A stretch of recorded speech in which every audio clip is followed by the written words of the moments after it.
ಎಲ್ಲರಿಗೂ ನಮಸ್ತೆ. Shri Mahatapasvi foundation YouTube ಚಾನೆಲ್ಗೆ ಆತ್ಮೀಯವಾದಂತಹ ಸ್ವಾಗತ. ಆತ್ಮೀಯರೇ, ನಮ್ಮ ಸಂಸ್ಥೆಗೆ ನಿಮ್ಮ ಬೆಂಬಲವಿರಲಿ. ಕಳೆದಂಥ ವಿಡಿಯೋದಲ್ಲಿ ತಾವು ಅದ್ಭುತವಾದಂತಹ ವಿಚಾರವನ್ನು ತಿಳ್ಕೊಂಡ್ರಿ ಅಂತ ಭಾವಿಸ್ತಾ ಈ ಒಂದು ವಿಡಿಯೋದಲ್ಲೂ ಕೂಡ ನಿಮಗೆ ತಾಯಿ ಮಹಾಪ್ರತ್ಯಂಗಿರ ದೇವಿಯ ಮಹಿಮೆ ಮತ್ತು ಆಕೆಯ ಪವಾಡ, ಆಕೆಯ ಒಂದು ಶಕ್ತಿಯ ಬಗ್ಗೆ ತಮಗೆ ತಿಳಿಸ್ಕೊಡುವಂಥ ಪ್ರಯತ್ನವನ್ನು ನಾನು ಮಾಡ್ತೇನೆ. ಆತ್ಮೀಯರೇ, ತಾಯಿ ಪ್ರತ್ಯಂಗಿರ ದೇವಿಯ ಮೊರೆಯನ್ನ ಹೋದಂಥವರ ಜೀವನದಲ್ಲಿ ಏನೇನೆಲ್ಲ ಅದ್ಭುತಗಳು ನಡೆದಿದೆ ಅಂತ ನೋಡ್ತಾ ಹೋದ್ರೆ ಅದಕ್ಕೆ ಲೆಕ್ಕ ಇಡ್ಲಿಕ್ಕೆ ಸಾಧ್ಯ ಇಲ್ಲ. ಯಾರು ಏನನ್ನೇ ಕೇಳಿ ಬಂದರೂ ಕೂಡ ಅದನ್ನ ತಾಯಿ ಅನುಗ್ರಹ ಮಾಡ್ತಾಳೆ. ಆದರೆ ಅವರ ಕೋರಿಕೆಗಳು ನ್ಯಾಯಬದ್ಧವಾಗಿರಬೇಕು, ಧರ್ಮದ ಹಾದಿಯಲ್ಲಿರಬೇಕು ಅನ್ನುವಂತಹದ್ದು ನಿಯಮ. ಹಾಗಾಗಿ ತಾಯಿ ಪ್ರತ್ಯಂಗಿರ ದೇವಿಯನ್ನ ಧರ್ಮ ಮತ್ತು ನ್ಯಾಯದಲ್ಲಿ ಆ ಮಾರ್ಗದಲ್ಲಿ ಆರಾಧನೆ ಮಾಡಿಕೊಂಡು ಬಂದಂಥವರ ಪ್ರತಿಯೊಬ್ಬರ ಜೀವನವೂ ಕೂಡ ಇವತ್ತು ಸುಂದರವಾಗಿದೆ. ಇವತ್ತು ನಮಗೆ ಸಂತಾನ ಬೇಕು ಅಂತ ಬಂದವರಿಗೆ ತಾಯಿ ಪ್ರತ್ಯಂಗಿರ ದೇವಿ ಸಂತಾನ ಭಾಗ್ಯವನ್ನ ಅನುಗ್ರಹಿಸಿರ್ತಕ್ಕಂತಹದ್ದು, ಮನೆ ಬೇಕು ಅಂತ ತಾಯಿಯನ್ನ ಕೇಳಿದವರಿಗೆ ಮನೆಯನ್ನ ಕೊಟ್ಟಿರ್ತಕ್ಕಂತಹದ್ದು, ಉದ್ಯೋಗ ಬೇಕು ಅಂದವರಿಗೆ ಉದ್ಯೋಗವನ್ನ ಕೊಟ್ಟಿರ್ತಕ್ಕಂಥದ್ದು, ಆರೋಗ್ಯ ಬೇಕು ಅಂದವರಿಗೆ ಆರೋಗ್ಯವನ್ನ ಕೊಟ್ಟಿರ್ತಕ್ಕಂಥದ್ದು. ಹೀಗೆ ತಾಯಿ ಪ್ರತ್ಯಂಗಿರ ದೇವಿ ಅಮ್ಮನವರ ಪವಾಡ ಒಂದಲ್ಲ ಎರಡಲ್ಲ, ಸಾಕಷ್ಟು ನಾವು ನೋಡಬಹುದಾಗಿದೆ. ನಾವು ಈ ಮೊದಲೇ ವಿಡಿಯೋದಲ್ಲಿ ತಿಳಿಸಿರುವ ಹಾಗೆ ಕರ್ನಾಟಕದಲ್ಲಿ ಅನೇಕ ಕಡೆ ಪ್ರತ್ಯಂಗಿರ ದೇವಿಯ ದೇವಾಲಯಗಳನ್ನು ಸ್ಥಾಪಿಸಿ ಪ್ರತಿನಿತ್ಯವೂ ಕೂಡ ಪೂಜೆ ಪುನಸ್ಕಾರ ಯಜ್ಞ ಯಾಗಾದಿಗಳನ್ನು ಮಾಡಿಕೊಂಡು ಬರ್ತಾ ಇದ್ದಾರೆ.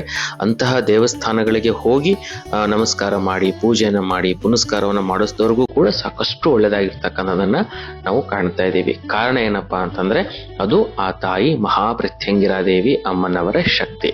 ಯಾರು ಆಕೆಯನ್ನ ನಂಬಿ ಅಮ್ಮ ಅಂತ ಕಣ್ಣೀರಿಟ್ಟು ಆ ತಾಯಿಯ ಬಳಿಗೆ ಹೋಗ್ತಾರೋ ಅವರನ್ನ ತನ್ನ ಮಡಿಲಿನಲ್ಲಿ ಇಟ್ಟು ರಕ್ಷಣೆ ಕೊಡ್ತಾಳೆ ತಾಯಿ ಮಹಾಪ್ರತ್ಯಂಗಿರ ದೇವಿ ಅಮ್ಮನವರು ಅನ್ನುವಂತಹದ್ದು.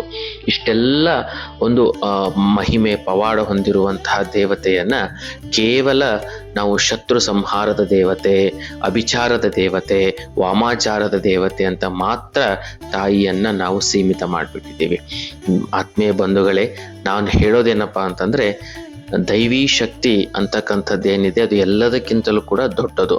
ನಾವು ಪ್ರತ್ಯಂಗಿರ ದೇವಿಯನ್ನ ಕೇವಲ ಶತ್ರು ಸಂಹಾರಕ್ಕಾಗಿ, ಶತ್ರು ನಿಗ್ರಹಕ್ಕಾಗಿ, ಶತ್ರುನಾಶಕ್ಕಾಗಿ, ಆಕೆ ಅಭಿಚಾರದ ದೇವತೆ, ಆಕೆ ವಾಮಾಚಾರದ ದೇವತೆ, ಆಕೆ ಸ್ಮಶಾನವಾಸಿ ಅಂತ ಹೇಳಿ ಆ ತಾಯಿಯನ್ನ ಕೇವಲ ಇಂತಹ ದುಷ್ಟ ಶಕ್ತಿಗಳನ್ನು ಹೊಂದಿರುವಂಥ ದೇವತೆಯಿಂದ ನಾವು ತಿಳ್ಕೊಂಡು ಆಕೆಯನ್ನ ಅದಕ್ಕೆ ಮಾತ್ರ ಸೀಮಿತ ಮಾಡಿದ್ದೇವೆ.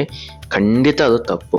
ತಾಯಿ ಯಾವತ್ತಿದ್ರೂ ತಾಯಿನೇ ಅನ್ನುವಂತಹದ್ದು. ಉದಾಹರಣೆಗೆ ನಮ್ಮಲ್ಲಿರುವಂತಹ ಅನೇಕ ಉಪಕರಣಗಳಿರ್ತವೆ ಮನೆಯಲ್ಲಿ. ಆ ಉಪಕರಣಗಳನ್ನು ನಾವು ಒಳ್ಳೆಯದಕ್ಕೂ ಬಳಸ್ಕೋಬಹುದು, ಕೆಟ್ಟದ್ದಕ್ಕೂ ಬಳಸ್ಕೋಬಹುದು. ಹಾಗೆ ಆ ತಾಯಿ ಅಂತಕ್ಕಂಥವಳು ಇದ್ದಾಳಲ್ಲ, ಆ ತಾಯಿಯಿಂದ ಸಾಕಷ್ಟು ಜನ ಒಳ್ಳೆಯದನ್ನು ಕೂಡ ಕಂಡಿದ್ದಾರೆ ಅನ್ನುವಂತಹದ್ದು.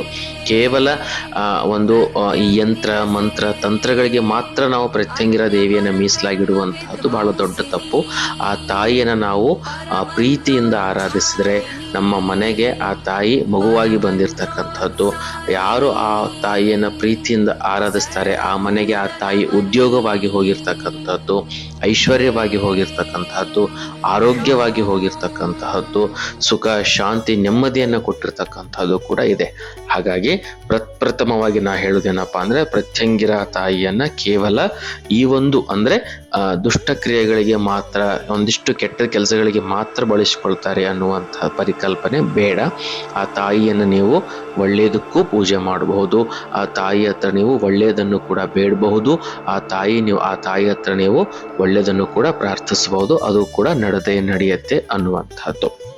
ಇನ್ನು ಎರಡನೇ ವಿಚಾರ ಏನಪ್ಪಾ ಅಂತಂದ್ರೆ ತಾಯಿಯ ಬಳಿ ಬಂದು ಶತ್ರು ಸಂಹಾರವನ್ನ ಮಾಡಿ, ಆ ಶತ್ರುವಿನ ನಾಶ ಆಗುವಂತೆ ಮಾಡಿ ಅಂತ ಹೇಳಿ ಅನೇಕ ಜನ ಕೇಳ್ತಾರೆ. ಆದ್ಮೇಲೆ ನಾನು ನಿಮ್ಗೆಲ್ಲ ಕೊಡುವಂತ ಒಂದು ಸಲಹೆ ಏನಪ್ಪಾ ಅಂತಂದ್ರೆ ಮೊಟ್ಟ ಮೊದಲನೇದಾಗಿ ಆ ಪರಿಕಲ್ಪನೆಯಿಂದ ನೀವು ಹೊರಗಡೆ ಬನ್ನಿ. ಶತ್ರು ಸಂಹಾರ, ಶತ್ರು ನಿಗ್ರಹ ಅಥವಾ ಶತ್ರುವನ್ನು ನಾಶ ಮಾಡ್ತಕ್ಕಂಥ ಈ ಎಲ್ಲ ಪರಿಕಲ್ಪನೆಗಳಿವೆಲ್ಲ ಇವೆಲ್ಲವೂ ಕೂಡ ತಪ್ಪು ಪರಿಕಲ್ಪನೆಗಳು. ಯಾಕೆ ಅಂತಂದ್ರೆ ಈ ಜಗತ್ತಿನಲ್ಲಿ ದೈವ ಬಿಟ್ಟರೂ ಕರ್ಮ ಬಿಡೋದಿಲ್ಲ ಅನ್ನುವಂಥ ಮಾತಿದೆ. ಯಾರು ನಿಮಗೆ ಕೆಟ್ಟದ್ದನ್ನ ಮಾಡಿದ್ದಾರೆ, ಯಾರು ನಿಮಗೆ ಮೋಸ ಮಾಡಿದ್ದಾರೆ, ಯಾರು ಅನ್ಯಾಯ ಮಾಡಿದ್ದಾರೆ ಅವರವರ ಕರ್ಮ ಫಲವನ್ನು ಅವರವರೇ ಅನುಭವಿಸ್ತಾರೆ. ನಾವು ಕಾದು ನೋಡಬೇಕು. ಅದನ್ನು ಬಿಟ್ಬಿಟ್ಟು ಅವರ ಮೇಲೆ ನಾವು ಯಾವುದೋ ಮಾಂತ್ರಿಕ ತಾಂತ್ರಿಕ ಪ್ರಯೋಗಗಳನ್ನು ಮಾಡೋದು, ಅವರ ಜೀವನವನ್ನು ಹಾಳಾಗುವಂತೆ ಮಾಡೋದು, ಅವರನ್ನು ಕಷ್ಟದಲ್ಲಿ ನೂಕುವಂಥದ್ದು ನೀವೇನಾದರೂ ಮಾಡಿದ್ರಿ ಅಂತಂದರೆ ನಿಮಗೆ ಮುಂದಿನ ಜನ್ಮಗಳಲ್ಲಿ ಅಥವಾ ಇದೇ ಜನ್ಮಗಳಲ್ಲಿ ನೀವು ಕೂಡ ಅಂತಹದ್ದೇ ಸಮಸ್ಯೆಯನ್ನು ನೀವು ಎದುರಿಸಬೇಕಾಗತ್ತೆ.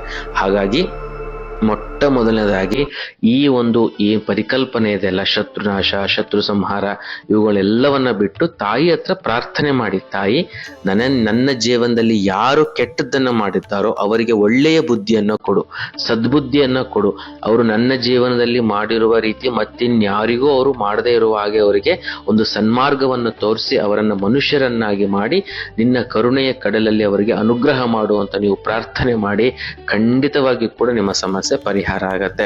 ಅದನ್ನ ಬಿಟ್ಟು ನಾವು ಆ ಪ್ರಯೋಗ ಮಾಡಬೇಕು, ಈ ಪ್ರಯೋಗ ಮಾಡಬೇಕು, ಕ್ರಿಯೆಗೆ ನಾವು ಮಾಡಿಸ್ಬೇಕು, ವಶೀಕರಣ ಮಾಡಬೇಕು, ಸ್ತಂಭನ ಮಾಡಬೇಕು, ವಿದ್ವೇಷಣ ಮಾಡಬೇಕು, ಉಚ್ಚಾಟನೆ ಮಾಡಬೇಕು, ಇಂತಹ ದೊಡ್ಡ ದೊಡ್ಡ ಮಾಂತ್ರಿಕ ಪ್ರಯೋಗಗಳಿಗೆ ತಾವೆಲ್ಲ ಒಳಗಾಗ್ತಾ ಇದ್ದೀರಿ. ದಯಮಾಡಿ ಅದನ್ನ ನೀವು ಮೊಟ್ಟ ಮೊದಲು ನಿಲ್ಲಿಸಿ. ಯಾಕೆ ಅಂತಂದ್ರೆ ಇವತ್ತಿನ ಯುಗಮಾನಗಳಲ್ಲಿ, ಇವತ್ತಿನ ದಿನಮಾನಗಳಲ್ಲಿ, ಇವತ್ತಿನ ಒಂದು ಸಮಾಜದ ಇರುವಂತಹ ಪರಿಸ್ಥಿತಿಗಳಲ್ಲಿ ಇವೆಲ್ಲವನ್ನ ಮಾಡುವುದು ತಪ್ಪು. ನಾವು ಇದಕ್ಕೆಲ್ಲ ಬದಲಾಗಿ ಏನ್ ಮಾಡಬೇಕು ಅಂದ್ರೆ ತಾಯಿ ಹತ್ರ ಪ್ರಾರ್ಥನೆ ಮಾಡ್ಬೇಕು. ಈಗಾಗಲೇ ಹೇಳಿದಾಗೆ ಅವರವರ ಕರ್ಮದ ಬುತ್ತಿಯನ್ನ ಅವರವರೇ ಊಟ ಮಾಡ್ತಾರೆ. ಆದರೆ ನಾವು ಮಾತ್ರ ಪುಣ್ಯ ಮಾರ್ಗದಲ್ಲಿ ಮತ್ತು ಒಂದು ಧರ್ಮದ ಮಾರ್ಗದಲ್ಲಿ ನಡೆಯುವ ಕರ್ತವ್ಯವನ್ನು ನಾವು ಮಾತ್ರ ಮಾಡಬೇಕಾಗತ್ತೆ. ಹಾಗಾಗಿ ಆತ್ಮೀಯರೇ, ನಿಮ್ಮೆಲ್ಲರಿಗೂ ನಾನು ಕೇಳೋದೇನಪ್ಪಾ ಅಂತಂದ್ರೆ ದಯಮಾಡಿ ಯಾವುದೇ ಈ ಒಂದು ಕೆಟ್ಟ ಪ್ರಯೋಗಗಳಿಗೆ ನೀವು ಮುಂದಾಗಬೇಡಿ, ಕೆಟ್ಟ ಪ್ರಯೋಗಗಳನ್ನು ಮಾಡಿಸಬೇಡಿ, ಕೆಟ್ಟ ಪ್ರಯೋಗಗಳಿಗೆ ನೀವು ಹೋಗಬೇಡಿ. ಅದು ನಿಮಗೂ ಕೂಡ ತೊಂದರೆಯನ್ನ ಕೊಡುತ್ತೆ. ನಿಮ್ಮ ಮುಂದಿನ ಜನಾಂಗ ಅಂದರೆ ನಿಮ್ಮ ಮಕ್ಕಳು, ಮೊಮ್ಮಕ್ಕಳು, ಮರಿಮೊಮ್ಮಕ್ಕಳಿಗೂ ಕೂಡ ಅದು ಬಾಧೆಯನ್ನ ಬಾಧಿಸತ್ತೆ, ಖಂಡಿತವಾಗಿ ಕೂಡ ಆಗತ್ತೆ. ನಾವು ಅಲ್ಪ ಸುಖಕ್ಕಾಗಿ ನಾವೇನ್ ಮಾಡ್ತೀವಪ್ಪ ಅಂತಂದ್ರೆ ಇವತ್ತೇನೋ ಒಂದು ಕೆಟ್ಟ ಪ್ರಯೋಗಕ್ಕೆ ಒಳಗಾಗ್ತೀವಿ. ಆದರೆ ಆ ಅಲ್ಪ ಸುಖ ಮುಂದಿನ ದಿನಗಳಲ್ಲಿ ನಮ್ಮ ಮುಂದಿನ ಪೀಳಿಗೆಗೆ ಬಹಳ ದೊಡ್ಡ ಕಷ್ಟವನ್ನ ಮತ್ತು ಬಹಳ ದೊಡ್ಡ ನಷ್ಟವನ್ನ ತಂದಿಡತ್ತೆ. ಹಾಗಾಗಿ ನಿಮ್ಮೆಲ್ಲರಲ್ಲೂ ನಾನು ವಿನಂತಿಯಿಂದ ಏನು ಕೇಳೋದಂದ್ರೆ, ತಾಯಿ ಪ್ರತ್ಯಂಗಿರಾ ದೇವಿ ಬಳಿ ಅತ್ಯಂತ ಶುದ್ಧ ಭಾವದಿಂದ, ಒಳ್ಳೆಯ ಭಾವದಿಂದ ನೀವು ಪ್ರಾರ್ಥನೆ ಮಾಡಿ ಅನ್ನುವಂಥದ್ದು. ಗೊತ್ತು, ನಿಮ್ಮ ಜೀವನದಲ್ಲಿ ನಿಮಗೆ ಸಾಕಷ್ಟು ನೋವು ಉಂಟು ಮಾಡಿದ್ದಾರೆ, ನಿಮ್ಮ ಜೀವನದಲ್ಲಿ ನಿಮಗೆ ಅನ್ಯಾಯ ಮಾಡಿದ್ದಾರೆ, ನಿಮ್ಮ ಜೀವನದಲ್ಲಿ ಇಡೀ ನಿಮ್ಮ ಜೀವನವನ್ನು ನಾಶ ಮಾಡಿದ್ದಾರೆ. ಹಾಗಿದ್ದೂ ಕೂಡ ನಾವು ಅವರಿಗೆ ಒಳ್ಳೇದು ಬಯಸ್ಬೇಕಾ ಅನ್ನುವಂಥದ್ದು ನಿಮ್ಮ ಪ್ರಶ್ನೆ. ಖಂಡಿತ ನಮಗೆ ಯಾರು ಎಷ್ಟೇ ಅನ್ಯಾಯ ಕೆಟ್ಟದ್ದು ಮಾಡಿದ್ರು ಕೂಡ ನಾವು ಅವ್ರಿಗೆ ಒಳ್ಳೆಯದೇ ಬಯಸೋಣ, ನಮಗೆ ಒಳ್ಳೇದಾಗೆ ಆಗತ್ತೆ ಅನ್ನುವಂತಹದ್ದು. ಆದರೆ ಈ ಧರ್ಮ ಕರ್ಮ ಎಲ್ಲವೂ ಕೂಡ ಭಗವಂತನ ಕೈಯಲ್ಲಿದೆ.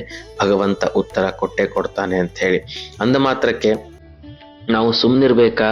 ಅಲ್ಲ, ಸುಮ್ಮನಿರಬಾರ್ದು. ಅದಕ್ಕೆ ಏನ್ ಮಾಡ್ಬೇಕು ಅಂದ್ರೆ ತಾಯಿ ಮೊರೆಯನ್ನ ಹೋಗ್ಬೇಕು. ಹೇಗೆ ಹೋಗ್ಬೇಕಂದ್ರೆ ಸಾತ್ವಿಕವಾದಂತಹ ಮಾರ್ಗದಲ್ಲಿ ಆ ತಾಯಿಯನ್ನ ಆರಾಧನೆ, ಆ ತಾಯಿಯ ಪೂಜೆಯನ್ನ ಮಾಡ್ತಾ ಹೋದ್ರೆ ಖಂಡಿತವಾಗಿ ಕೂಡ ತಾಯಿ ನಮ್ಮ ಎಲ್ಲ ದುಷ್ಟ ಮಾಂತ್ರಿಕ ಶಕ್ತಿಗಳಿಂದ ಕೂಡ ನಮ್ಮನ್ನ ರಕ್ಷಿಸ್ತಾಳೆ ಅನ್ನುವಂತಹದ್ದು, ಶತ್ರುಗಳಿಂದ ನಮ್ಮನ್ನ ರಕ್ಷಿಸ್ತಾಳೆ ಅನ್ನುವಂತಹದ್ದು.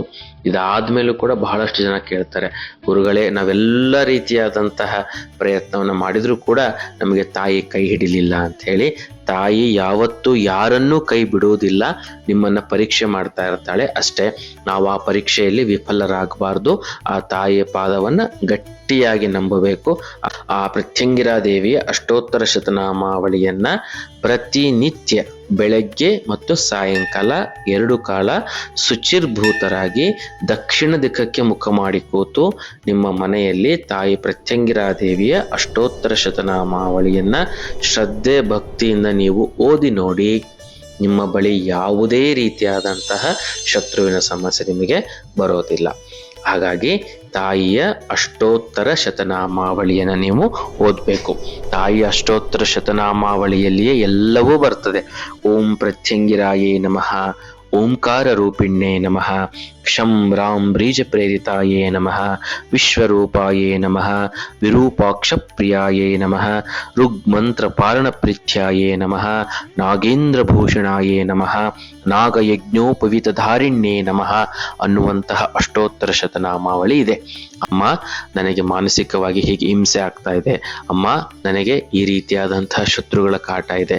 ಇದನ್ನು ನೀನು ನಿಗ್ರಹಿಸು, ಅವರಿಗೆ ಒಳ್ಳೆಯ ಬುದ್ಧಿಯನ್ನು ಕೊಡು, ಅವರಿಗೂ ಕೂಡ ಸನ್ಮಾರ್ಗವನ್ನು ಕೊಡು, ನನ್ನನ್ನು ರಕ್ಷಿಸು, ನನ್ನ ಕುಟುಂಬವನ್ನು ರಕ್ಷಿಸು, ನನ್ನ ಉದ್ಯೋಗವನ್ನು ರಕ್ಷಿಸು, ನನ್ನ ಆರೋಗ್ಯವನ್ನು ರಕ್ಷಿಸು ಅಂತ ಹೇಳಿ ತಾಯಿ ಹತ್ರ ನೀವು ಪ್ರಾರ್ಥನೆಯನ್ನು ಸಲ್ಲಿಸಿ ಪ್ರತಿನಿತ್ಯ 2 ಬಾರಿ ಪ್ರತ್ಯಂಗಿರಾದೇವಿಯ ಅಷ್ಟೋತ್ತರ ಶತನಾಮಾವಳಿಯನ್ನ ಓದಿ ನೋಡಿ. ನಿಮ್ಮ ಜೀವನದಲ್ಲಿ ಅದ್ಭುತಗಳು ನಡೀಲಿಕ್ಕೆ ಪ್ರಾರಂಭ ಆಗ್ತದೆ ಅನ್ನುವಂಥದ್ದು. ಬಹುಶಃ ನಾವು ಇದನ್ನ ಬಹಳಷ್ಟು ಜನಗಳಿಗೆ ಸಲಹೆ ರೂಪದಲ್ಲಿ ಕೊಟ್ಟಿದ್ದೀವಿ. ಅದನ್ನ ಅವರು ಮಾಡಿ ಸಾಕಷ್ಟು ರೀತಿಯಾದಂಥ ಅಭಿವೃದ್ಧಿಗಳನ್ನ ಕಂಡಿರ್ತಕ್ಕಂಥದ್ದಿದೆ. ಬಹುಶಃ ನಿಮ್ಮ ಜೀವನದಲ್ಲಿ ಪವಾಡ ನಡಿಬೇಕು ಅಂದ್ರೆ ಪ್ರತ್ಯಂಗಿರಾದೇವಿಯ ಅಷ್ಟೋತ್ತರ ಶತನಾಮಾವಳಿಯನ್ನ ದಿನಕ್ಕೆ 2 ಬಾರಿ ನೀವು ಓದಬಹುದು, ಮನೆಯಲ್ಲಿ ಓದಬಹುದು. ಇದಕ್ಕೆ ಯಾವುದೇ ರೀತಿಯಾದಂತಹ ಗುರುದೀಕ್ಷೆ ಬೇಕಾ ಅಥವಾ ಯಾವುದೇ ರೀತಿಯಾದಂತಹ ಗುರುಗಳ ಮಾರ್ಗದರ್ಶನ ಬೇಕಾ ಅಂತಂದ್ರೆ, ನಿಮಗೆ ಯಾರಾದರೂ ಯೋಗ್ಯವಾದಂತಹ ಗುರುಗಳು ಮಾರ್ಗದರ್ಶನ ಮಾಡ್ತಾರೆ ಅಂದ್ರೆ ಖಂಡಿತವಾಗಿ ತಗೊಳ್ಳಿ. ಅಂತಹ ಗುರುಗಳು ನಮಗೆ ಯಾರು ಸಿಗ್ತಾ ಇಲ್ಲ ಅನ್ನೋ ಮಾತ್ರಕ್ಕೆ ನೀವೇ ಸ್ವಯಂ ದೀಕ್ಷೆಯನ್ನ ಅಂದ್ರೆ, ತಾಯಿ ಇವತ್ತಿಂದ ನಾನು ಓದ್ತಾ ಇದ್ದೀನಿ, ನನಗೆ ಅನುಗ್ರಹ ಮಾಡು ಅಂತ ಹೇಳಿ ಭಕ್ತಿಯಿಂದ ನೀವು ಅಷ್ಟೋತ್ತರವನ್ನು ಓದ್ಲಿಕ್ಕೆ ಪ್ರಾರಂಭ ಮಾಡಿ. ಖಂಡಿತ ಒಳ್ಳೆಯದಾಗತ್ತೆ. ಅಷ್ಟೋತ್ತರಕ್ಕೆ ಅಷ್ಟೊಂದು ನಿಯಮಗಳಿಲ್ಲ, ಭಕ್ತಿಯೊಂದೇ ಅತ್ಯಂತ ಪ್ರಮುಖವಾದಂತಹ ನಿಯಮ ಆಗತ್ತೆ. ಹಾಗಾಗಿ ಆ ತಾಯಿಯ ಮೊರೆಯನ್ನು ನೀವು ಹೋಗಿ ಸಾಧ್ಯ ಆದರೆ ಲಲಿತಾ ಸಹಸ್ರನಾಮವನ್ನು ಕೂಡ ಪಾರಾಯಣ ಮಾಡಿ. ಅದು ಅಂತೂ ಈ ಭೂಲೋಕದ ಸಂಜೀವಿನಿ. ಲಲಿತಾ ಸಹಸ್ರನಾಮ ಮತ್ತು ಪ್ರತ್ಯಂಗಿರ ದೇವಿಯ ಅಷ್ಟೋತ್ತರ ಇವೆರಡೂ ಕೂಡ ಈ ಭೂಲೋಕದ ಸಂಜೀವಿನಿ, ಕಲ್ಪವೃಕ್ಷ, ಕಾಮಧೇನು. ನೀವೇನನ್ನೇ ಕೇಳಿದ್ರು ಕೊಡುವಂತ ಶಕ್ತಿ ಈ 2 ಸ್ತೋತ್ರಗಳಿಗೆ ಮತ್ತು ಅಷ್ಟೋತ್ತರಗಳಿಗಿದೆ. ಓದಿ ನೋಡಿ ಅಂತ ಹೇಳ್ತಾ, ನಿಮ್ಮ ಜೀವನದಲ್ಲಿ ಆ ತಾಯಿ ಪ್ರತ್ಯಂಗಿರ ದೇವಿ ಬಹಳ ದೊಡ್ಡ ವಿಧವಾದಂತಹ ಬದಲಾವಣೆಯನ್ನು ತರಲಿ ಅಂತ ಪ್ರಾರ್ಥನೆ ಮಾಡ್ತಾ, ಮತ್ತೆ ಮುಂದಿನ ವಿಡಿಯೋದಲ್ಲಿ ಮತ್ತೊಂದು ಅದ್ಭುತವಾದಂಥ ವಿಚಾರದೊಂದಿಗೆ ನಿಮಗೆ ಸಿಗ್ತೇವೆ. ಕಾಯ್ತಾ ಇರಿ. ಧನ್ಯವಾದಗಳು.